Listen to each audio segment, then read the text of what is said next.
रामराव जी के दो बच्चे थे, रूही और पवन। पवन बड़ा था और रूही छोटी थी। दोनों ही पढ़ाई में बहुत होशियार थे।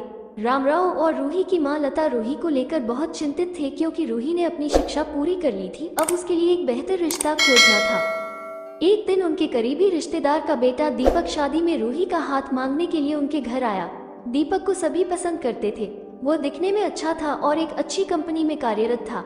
दीपक के परिवार को भी रूही पसंद थी। फिर इन सब के बाद शादी की तारीख तय हो गई और पवन के भैया और रामराव शादी की सारी तैयारियां कर रहे थे, क्योंकि शादी नजदीक थी। सारी तैयारियां हो गई, शादी का दिन भी आ गया। पवन रूही का हाथ पकड़कर मंडप में ले आया। रूही सुंदर गुड़िया सी दिख रही थी। सुंदर नाक, आंखें, रंग गोरा, लंबी लंबी चोटी। रूही देखने में बेहद खूबसूरत थी। पवन रूही को मंडप में ले आया और पंडित ने रूही को कन्यादान के लिए हाथ आगे करने को कहा और उसका हाथ कांपने लगा। जिस पिता ने इस हाथ को पकड़कर दुनिया में चलना सिखाया, वही आज उसका हाथ किसी और पुरुष के हाथ में देने जा रहे थे। अपनी उस बेटी के बिना अपना बाकी का जीवन बिताना, ये विचार ही उनके लिए काफी कष्टदायक था। पिता ने उसका हाथ पकड़ लिया और उसके होने वाले पति ने नीचे से उसके हाथ को सहारा दिया। कन्यादान की रस्म शुरू हुई। हाथों से पानी की एक एक बूंद गिरने के साथ पिता की आंखों से भी बूंद बूंद आंसू गिर रहे थे।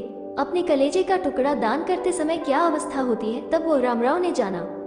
वो रस्म खत्म हुई। पंडित जी ने लता और रामराव के हाथ में दियों से भरा पर्दा दिया। उनके सामने बेटी और उसका पूरा ससुराल परिवार बैठाया और पंडित जी ने कहा, आज से आपकी बेटी उनकी हो गई।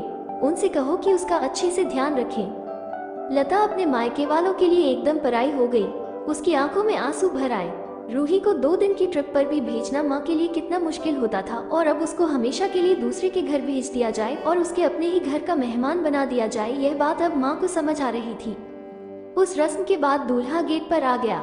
पंडित जी ने आवाज दी, लड़की के मामा लड़की को लेकर आओ। उस मामा का हाथ पकड़कर वो उस अंतरपाठ पर जा रही थी। सुबह उठकर एक साथ नाश्ता, फिर मस्ती, फिर मामी के हाथ का खाना और रात में मामा के गोद में सिर रखकर सोने वाली भांजी आज उस मामा को दूसरे के हाथ में सौंपनी होंगी। ये सोचकर उसने अपने हाथ कस लिया और मंगलाष्टक प्रारंभ हो गए। भाई दूज के दिन बिना कुछ मांगे मिलने वाला गिफ्ट, एक साथ फोड़े हुए पटाखे, टीवी कौन देखेगा, इस पर झगड़ा और दादाजी गुजर जाने के बाद उन दोनों का गले लगकर रोना। दोनों भाई बहन आज एक दूसरे को देख रहे थे। उतनी ही देर में मंगलाष्टक समाप्त हो गए। मंगलाष्टक समाप्त हो जाने के बाद रूही अपने आगे आने वाले नए जीवन को लेकर उत्साहित हो गई।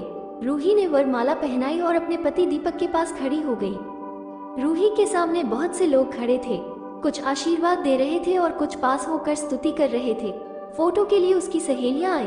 एक ने उसका हाथ पकड़ा, दूसरी ने उसका पल्लू अटका हुआ निकाला, तीसरी ने उसके आंसू पोंछे। हम घर रहने के लिए आ रहे हैं, आंटी को बोलना खाना खाने के लिए आएंगे। उसे उस एक कमरे की आवाज, एक दूसरे के अधिकार और वो दिन याद आ गए जब वे एक साथ रहती थी। अचानक पति दीपक ने कहा कि तुम चारों की तस्वीरें ले लो, मैं साइड में खड़ा हो जाता हूँ। और वो चारों चेहरे हंसे। खाने की कतार में आज रूही माँ पापा से दूर दूसरे लोगों के साथ बैठी थी। खाना खाने के बाद पंडित जी ने गौरी हार की पूजा करने के लिए बुलाया।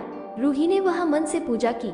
माँ ने रूही की झोली भर दी और अनीता आंटी ने कहा कि आप पीछे मुड़ना मत। रूही अचानक चौंक गई। वो आगे बढ़ने लगी। इतने सालों से बच्चे की तरह पाले हुए उस चाचा का बांध टूट गया। स्कूल से घर वापस आने में देर हो जाने पर अस्वस्थ होने वाले वो चाचा जी, जन्मदिन पर 5-6 फ्रॉक उसके आगे लाकर रखने वाले चाचा जी, मैं नहीं आने वाली, आज घर में चाची के पास रहूंगी कहकर रोने वाली वो आज हमेशा के लिए दूर चली जाएगी। ये रूही के दूसरे माँ पापा के रूप में चाचा चाची को भी यह बात सहन नहीं हो रही थी। उसकी पहचान आज बदल चुकी थी। हाथों की वो हरी चूड़ियां, पाँव में बिछिया और गले में मंगलसूत्र नए जीवन की राह दिखा रहे थे। सास का हाथ पकड़कर रूही उस फूलों से सजी गाड़ी में दीपक के साथ बैठी। उस गाड़ी में खुशी थी और उस गाड़ी के बाहर खड़े सभी लोग आंखों में आंसू लिए उसे अलविदा कर रहे थे। रूही बोली, मम्मी पापा आती हूँ मैं।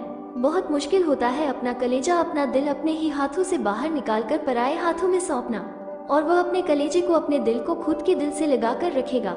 फिर अभी हर माता पिता इस मुश्किल काम का सपना देखते हैं लड़की के जन्म के बाद से ही। आशा करती हूँ कहानी आपको पसंद आई होगी। चैनल पर नए हैं तो सब्सक्राइब करना ना भूले। धन्यवाद।